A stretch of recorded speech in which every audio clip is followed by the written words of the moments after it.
ค่ำประจำวันในมื้อนี้มีบรรดารายชื่อมานำเสนอเกี่ยวกับบรรดารายชื่อของสมาชิกสภาแห่งชาติเขตเลือกตั้งที่6ของทางแขวงหลวงพระบาง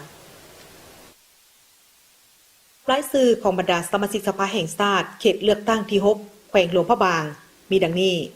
ท่านไพบีศรีบริภากรรมการศูนย์กลางพรรคเลขาคณะบริหารงานพรรคกระทรวง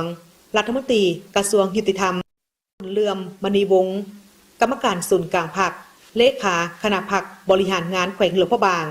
ท่านสำนานสนธนีกรรมการประจำพรรคแขวงประจำการสภาปฏิชนแขวงหลวงพระบางท่านสมพรศรีอุดมพันธ์กรรมการประจำพรรคแขวงประธานแนวราสังชาติแขวง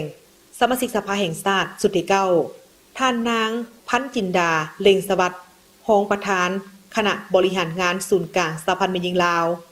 รองประธานคณะกรรมาธิการสภาแห่งชาติเพื่อความก้าวหน้าของแม่หญิงแม่และเด็ก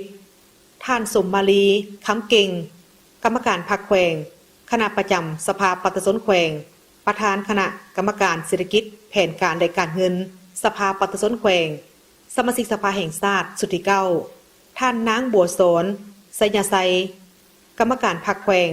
ประธานสหพันธ์แม่หญิงแขวงท่านนางจันดีเยงวือกรรมการพรรคแขวงหัวหน้าแผนกสาธารณสุขแขวงท่านปริญญาเอกสุริไซหงสาครเลขาหน่วยพรรคฮักฐานรักษาการหัวหน้าแผนกอุตสาหกรรมและการค้าแขวง